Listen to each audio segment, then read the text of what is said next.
The great డిబేట్కు స్వాగతం. 50 సంవత్సరాల పోరాట ఫలితం, ఎంతోమంది అమరుల త్యాగఫలం, బీజేపీ సంకల్పంతోడే కాంగ్రెస్ అధినేత్రి సోనియాతోనే తెలంగాణ రాష్ట్రం సిద్ధించింది.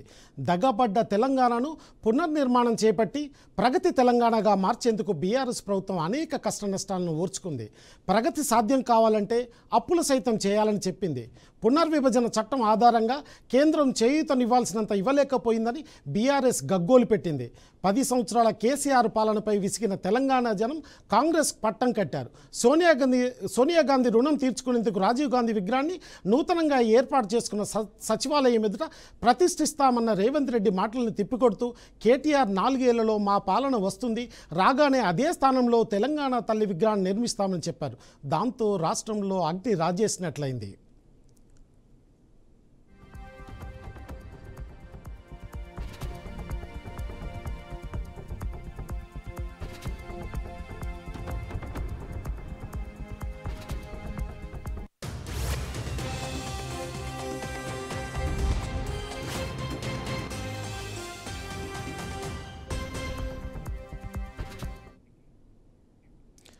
కేటీఆర్ ఏమన్నాడో ఈ బయటను ఒకసారి చూద్దాం.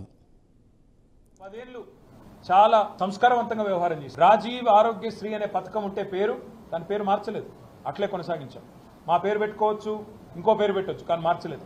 రాజీవ్ రహదారి అని స్టేట్ హైవే ఉంటే దాని పేరు కూడా మార్చలేదు. రాజీవ్ గాంధీ యూనివర్సిటీ అని IIIT బాసరకు పేరుంటే నాలెడ్జ్ యూనివర్సిటీ అని దాన్ని కూడా మార్చలేదు, కొనసాగించినాం. ఉప్పల్లో ఉండే అంతర్జాతీయ స్టేడియం కు రాజీవ్ గాంధీ స్టేడియం అని పేరున్నా దాన్ని కూడా కొనసాగించినాం తప్ప మార్చలేదు. అదే మాదిరిగా అంతర్జాతీయ విమానాశ్రయం పేరు రాజీవ్ గాంధీ అంతర్జాతీయ విమానాశ్రయం ఉన్నా దాన్ని కూడా కొనసాగించినాం తప్ప సంస్కారవంతంగా ఆలోచన చేయలేదు. కానీ ఇవాళ బాధతోనైనా చెప్పక తప్పడం లేదు. మీరు తెలంగాణ తల్లిని అవమానించిన తర్వాత, తెలంగాణ అస్తిత్వానికి ప్రతీక అయిన మనందరి తల్లి లాంటి తెలంగాణ తల్లిని మీరు అగౌరవపరిచిన తర్వాత తప్పకుండా ఈ మాట బాధతోనే చెప్తా ఉన్నాం. రాజీవ్ గాంధీ గారు మరి తెలంగాణకు ఆయనకు సంబంధం ఏందో నాకే తెలియదు. రాహుల్ గాంధీ దగ్గర మార్కులు కొట్టేయాలంటే మీ గాంధీ భవన్ లో పెట్టుకో, లేదా జూబ్లీహిల్స్ లో నీ ఇంట్లో పెట్టుకో, ఎవరు వద్దంటలేదు. కానీ ఇవాళ తెలంగాణ సెక్రటేరియట్ ముందు రాజీవ్ గాంధీ విగ్రహాన్ని పెట్టి ఏ కాంగ్రెస్ పార్టీ అయితే వందలాది మంది పిల్లల ప్రాణాలు తీసిందో ఆ కాంగ్రెస్ పార్టీ మళ్ళొక్కసారి క్రూర పరిహాసం ఆడే విధంగా తెలంగాణతో, తెలంగాణ అస్తిత్వాన్ని, తెలంగాణ ఆత్మగౌరవాన్ని దెబ్బతీసే విధంగా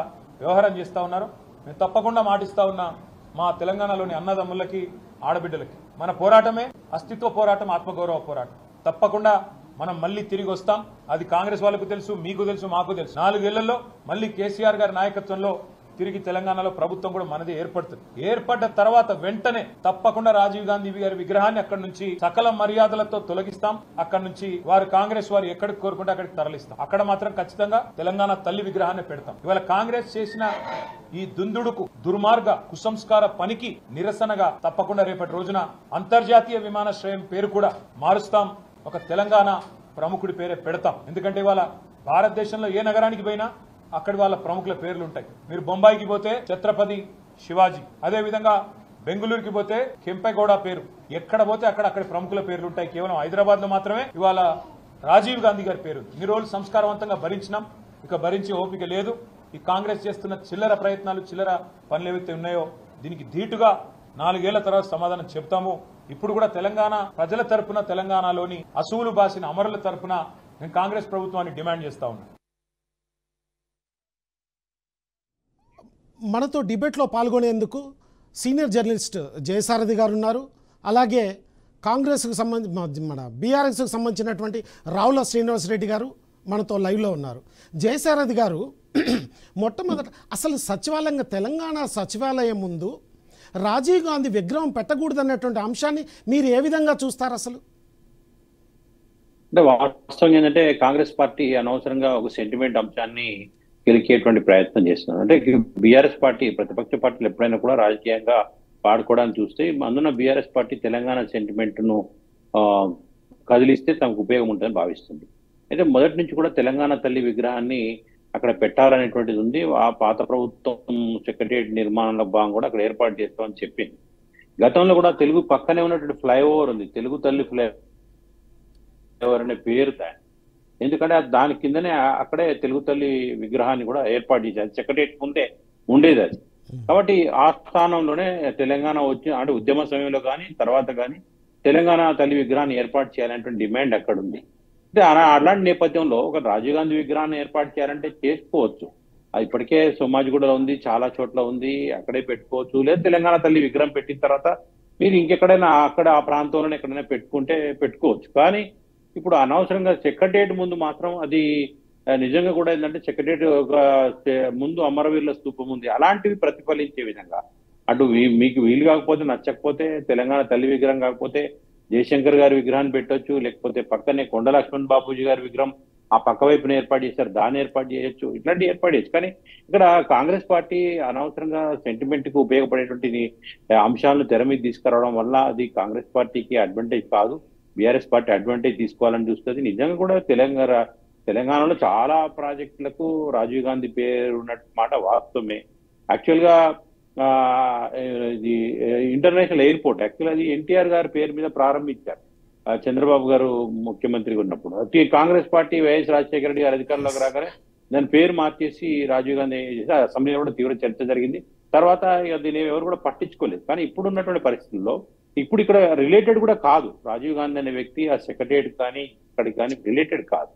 వాళ్ళు కాంగ్రెస్ హైకమాండ్ కు లేదా కాంగ్రెస్ పార్టీ తమ ఇమేజ్ ని చాటుకోవడం కోసం కాంగ్రెస్ వాళ్ళే తెలంగాణ వచ్చిందని చెప్పుకోవడం, లేదా ఢిల్లీలో కాంగ్రెస్ పెద్దల మెప్పు పొందడం కోసం కావచ్చు, ఏదైనా కావచ్చు. కానీ అలాంటి కోణంలో వాళ్ళు అక్కడ రాజీవ్ గాంధీ విగ్రహాన్ని ఏర్పాటు చేయాలని భావిస్తున్నారు. ఇది అనవసరమైనటువంటి సెంటిమెంట్లకు దారి తీస్తుంది తప్ప దీని ఉపయోగం. ఆ రోజు కూడా వైఎస్ రాజశేఖర రెడ్డి సోనియా గాంధీ ఆశీస్సుల కోసం రాజీవ్ గాంధీ ఎయిర్పోర్ట్ పేరు పెట్టడం, రాజీవ్ గాంధీ స్టేడియం పేరు పెట్టడం, రాజీవ్ రహదారి ఏర్పాటు చేయడం, ఇట్లాంటివి చేసింది. బాధల్లో ఏది వచ్చినా కూడా ఆ ఇందిరమ్మ ఇండ్లు, రాజీవ్ ఇట్లాంటివే తీసుకొచ్చింది.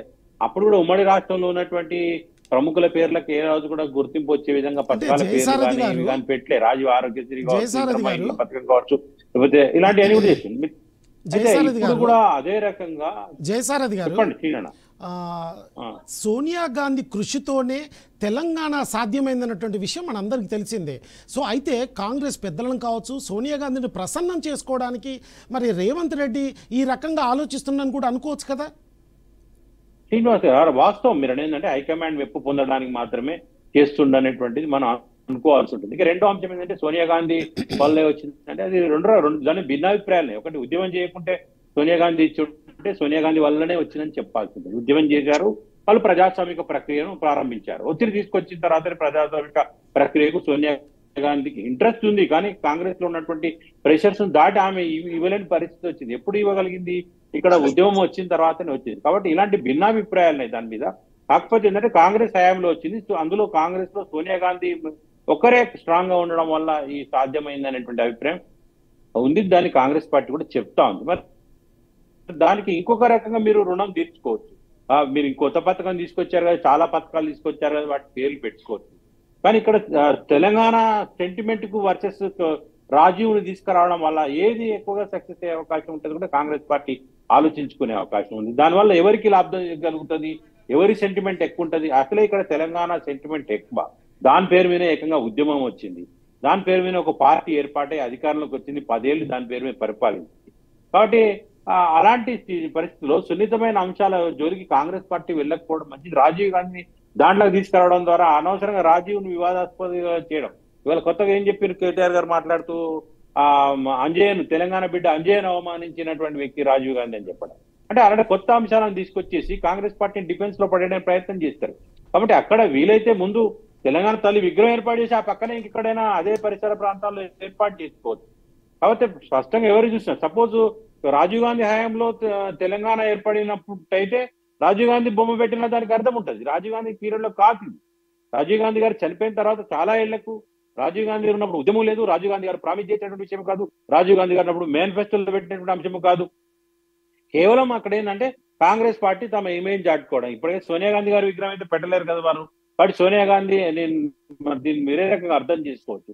కాబట్టి వాళ్ళు ఏం చేసారు, సోనియా గాంధీకి లేదా రాహుల్ గాంధీ గారికి ఇష్టమైన వ్యక్తి ఎవరై ఉంటారు? రాజీవ్ గాంధీ గారు ఉంటారు. రాజీవ్ గాంధీ మనం ప్రస్తుతిస్తున్నాము లేదా వారిని పొగుడుతున్నాము, వారి జ్ఞాపకాలను ప్రజల్లోకి తీసుకెళ్తున్నాం అని చెప్పడం ద్వారా కాంగ్రెస్ పార్టీలు ఎవరైతే రూలింగ్ లో ఉన్నారో వాళ్ళ హైకమాండ్ దగ్గర మెప్పు పొందడం కోసం ఏర్పాటు చేస్తున్నటువంటి అభిప్రాయం కూడా వ్యక్తం అవుతుంది. ఇక్కడ ఒక రకంగా సెంటిమెంట్ కి వస్తుంది, రెండోది హైకమాండ్ మెప్పు కోసం ఏర్పాటు చేస్తున్న అభిప్రాయం వస్తుంది. ఇంకోటి అదే రోడ్ లో కొద్దిగా ముందు పోతే ఇందిరాగాంధీ గారి బొమ్మ కూడా ఉంది అక్కడ, పెద్దగా భారీ విగ్రహం ఉంది అక్కడ. అది ఆ పక్కనే కాంగ్రెస్ నేత మరి పివి నరసింహారావు గారి విగ్రహం కూడా ఉంది కాంగ్రెస్. కాబట్టి ఇక్కడ కాంగ్రెస్ పార్టీ ప్రత్యేకంగా ఈ రాజీవ్ గాంధీ విగ్రహాన్ని ఏర్పాటు చేసి దాంతో ఏదో లబ్ధి పొందాలని చూడాల్సిన అవసరం లేదు. ఎందుకంటే ఇప్పుడు మొన్నటి ఎన్నికలలో 2023 ఎన్నికల్లో 3 పార్టీలు పోరాడినటువంటి పక్షంలో కాంగ్రెస్ పార్టీ వైపే ఎందుకు మొగ్గు చూపినారు తెలంగాణ వాదులు కానీ లేదా బీఆర్ఎస్ కానప్పుడు అంటే ఒక అభిప్రాయం ఉంది, కాంగ్రెస్ వల్లే తెలంగాణ వచ్చిందనే ఒక అభిప్రాయం లేదు. కాంగ్రెస్ తన అస్తిత్వాన్ని ఆంధ్రప్రదేశ్ లో పోగొట్టుకొని ఇక్కడ తెలంగాణ ఇచ్చిందనేటువంటి అంశం కూడా కొంత తెలంగాణ వాదులు ఉండడం వల్ల కాంగ్రెస్ పార్టీని సపోర్ట్ చేసింది. కాబట్టి ఎట్లాగో అలా ఉంది కదా, ఉన్నప్పుడు ఇక్కడ కొత్తగా మీరు రాజీవ్ గాంధీ విగ్రహాన్ని పెట్టి దాన్ని ప్రజలకు తీసుకెళ్లాల్సిన అవసరం లేదు. ఇది ఖచ్చితంగా దేనికోసం అయి ఉంటుంది అంటే హైకమాండ్ కోసమే ఉంటుంది, హైకమాండ్ యొక్క ఇమేజ్ పెంచుకోవడానికి అయి ఉంటుంది. దీన్ని బీఆర్ఎస్ పార్టీ షూర్లీ తమ అడ్వాంటేజ్ గా మార్చుకుంటది. ఎందుకంటే సెంటిమెంట్ కి సంబంధించిన అంశం, అది తెలంగాణ తల్లి. ఆ పక్కనే ఇంతకుముందు ఉమ్మడి రాష్ట్రంలో అక్కడ తెలుగు తల్లి విగ్రహం ఉండేది. ఇప్పుడు తెలంగాణ తల్లి ఉండాలి తప్ప ఇంకెవరుంటే కరెక్ట్, ఎవరున్నా తప్పే అని వాళ్ళు క్వశ్చన్ చేసే అవకాశం ఉంటుంది. దాన్ని వాళ్ళు అడ్వాంటేజ్ తీసుకునే అవకాశం, ఆ అడ్వాంటేజ్ ఇవ్వాలా అవుతా అనేది కాంగ్రెస్ పార్టీ యొక్క ఇష్టం. అది రేవంత్ రెడ్డి గారు కాంగ్రెస్ పార్టీ చూసుకోవాలి. అడ్వాంటేజ్ ఇస్తే ఎవరికి లాభం అవుతుంది? బీఆర్ఎస్ పార్టీకి అడ్వాంటేజ్ అవుతుంది. మరి రేపు రాజీవ్ గాంధీ గారు విగ్రహం పెట్టారు, తెలంగాణ పాత్ర ఉంది. రేపు బీజేపీ పార్టీ వచ్చి చిన్నమ్మ పాత్ర కూడా ఉంది, సుష్మా స్వరాజ్ గారు చనిపోయారు, వారు కూడా విగ్రహం పెట్టండి అని అంటే మరి అది కూడా వివాదాస్పద అవకాశం ఉంటుంది కదా. కాబట్టి ఇవాళ ఎవరి అధికారంలో ఉంటే వాళ్ళు కాకుండా ఎవరు ఈ రాష్ట్ర పురోగతికి రాష్ట్ర అభివృద్ధికి ఉపయోగపడ్డారనేటువంటిది ఆలోచించుకొని విగ్రహాన్ని ఏర్పాటు చేస్తే మంచి తప్ప ఇది అనవసరమైన విభేదాలకు సెంటిమెంట్ కు అవకాశం ఇవ్వడం అనేటువంటిది సరైనది కాదని నా యొక్క అభిప్రాయం. మెట్టు సాయి కుమార్ గారు కాంగ్రెస్ ప్రతినిధి, అలాగే తెలంగాణ ఫిషరీస్ ఫెడరేషన్ చైర్మన్ మనతో లైవ్లో జాయిన్ అవుతున్నారు. సాయి కుమార్ గారు, అసలు ఈ సచివాలయం ముందు మీరు రాజీవ్ గాంధీ విగ్రహాన్ని పెట్టడాన్ని ఏ విధంగా సమర్థిస్తారు? సార్ నేను మాట్లాడమంటారా, రాజీవ్ గాంధీ గారు the founder of digital India. ఇప్పుడు మనము ఇప్పుడు ఒక కాన్ఫరెన్స్గా మనం మాట్లాడుతున్నాము, ఒక లైవ్లో మాట్లాడుతున్నాము, ఒక సెల్ ఫోన్లో మాట్లాడుతున్నాము, ఒక వ్యవస్థ ద్వారా మనం అనుసంధానిస్తున్నామంటే కారణం ఆయన్నే. మీరు ఎవరో రాజీవ్ గాంధీ గారిని ఏదో చిన్న నాయకునిగా ఏదో, అసలు రాజీవ్ గాంధీ గారు ప్రపంచానికి మెచ్చిన నేత అండి. కొంతమంది బీఆర్ఎస్ నాయకులకు బీజేపీ నాయకులకు తెలియదు. ఆ రాజకీయ వ్యవస్థకు ఆయన పెట్టింది పేరు. రాజీవ్ గాంధీ గారి యొక్క డిజిటలైజ్ ఇండియా అనే విధానాన్ని అప్పుడు కూడా బీజేపీ నాయకులు ఏమన్నారంటే ఈ కంప్యూటర్ యుగంలో తీసుకొస్తున్నాడు రాజీవ్ గాంధీ, దానివల్ల శ్రామికుల శ్రమని దోచుకుంటామని చెప్పిన మాట వాళ్ళు ఇప్పుడు మేము డిజిటల్ ఇండియా అంటూ, దానికి కారణం రాజీవ్ గాంధీ. అది మర్చిపోకండి. ఇంకొకటి, తెలంగాణ సంబంధించిన వ్యవస్థ, తెలంగాణ రాష్ట్రానికి నేను ఒక మాట అంటున్నా, ఆచార్య జయశంకర్ గారే ముఖ్యము, కేటీఆర్ కాదు అంటాను నేను, కేసీఆర్ కాదు అంటాను బాధ్యతగా. అది చెప్పండి ఫస్ట్ మీరు. ఏం సంబంధం మాడతారండి దానికి? కేసీఆర్కి తెలంగాణకు సంబంధమే లేదు, కేటీఆర్ అసలు దానికి నామమత సంబంధమే లేదు కేటీఆర్కి. చలో కొంచెం ఒక చిన్న పాత్ర ఉండొచ్చండి, ఎవరిది? కేసీఆర్ పాత్ర ఉండొచ్చు అంతే తప్ప కేసీఆర్ మూలము, కేసీఆర్ తెలంగాణ, జయశంకర్ గారి తెలంగాణ, జయశంకర్ గారి యొక్క పొద్దున తెలంగాణ, జయశంకర్ గారి పాత్ర తెలంగాణలో ఉంది. అది మాట్లాడదాము. ఈయన వచ్చి తెలంగాణకి ఏం సంబంధం రాజీవ్ గాంధీ ఎన్నో విగ్రహాలు అంటే నీకు ఎందుకండి? అసలు నువ్వు ప్రతిపక్షంలో అది చూసుకోవచ్చు నువ్వు, నీకేం సంబంధం రాజీవ్ గాంధీ కోసం? అసలు రాజీవ్ గాంధీ గారి పేరెత్తే అర్హత నీకు అసలు నీకుందా? అసలు నీ స్థాయి ఎంత? నీ వ్యవస్థ ఏంది? అదే దేశం కాదు ప్రపంచం ఇచ్చే నేత ఆయన. ఇప్పుడు టుక్కుమని నువ్వు ట్విట్టర్ మాట్లాడుతున్నావు, టుక్కుమని చెప్పి నువ్వు ఫోన్ మాట్లాడుతున్నావు, ఏదో ఆన్లైన్లో మాట్లాడుతున్నావు. ఎవరనుకుంటే కారణము the great legend Rajiv Gandhi. Rajiv Gandhi గారు అప్పుడు కంప్యూటర్ భారతదేశంలో తీసుకురాకపోయి ఉంటే. సాయి కుమార్ గారు సార్, ఇక్కడ విషయం ఏంటంటే సచివాలయం ముందు అసలు ఆ విగ్రహాన్ని ఏర్పాటు చేయాలా లేదన్నటువంటి అంశం, ఈ అంశాన్ని పక్కకు పెడితే ఇంకొక విషయం చెప్తాను. అసలు ఎంతో మంది అమరుల త్యాగఫలము, దాని తర్వాత మొత్తం ప్రజలందరూ కూడా సంబంధ వర్ణాలు కూడా మరి పోరాటంలో పాల్గొన్నాయి. అట్లాగే కాంగ్రెస్ అధినేత్రి కృషితో తెలంగాణ సాధ్యమైందన్న విషయాన్ని చర్చించే ముందుగా ఒక చిన్న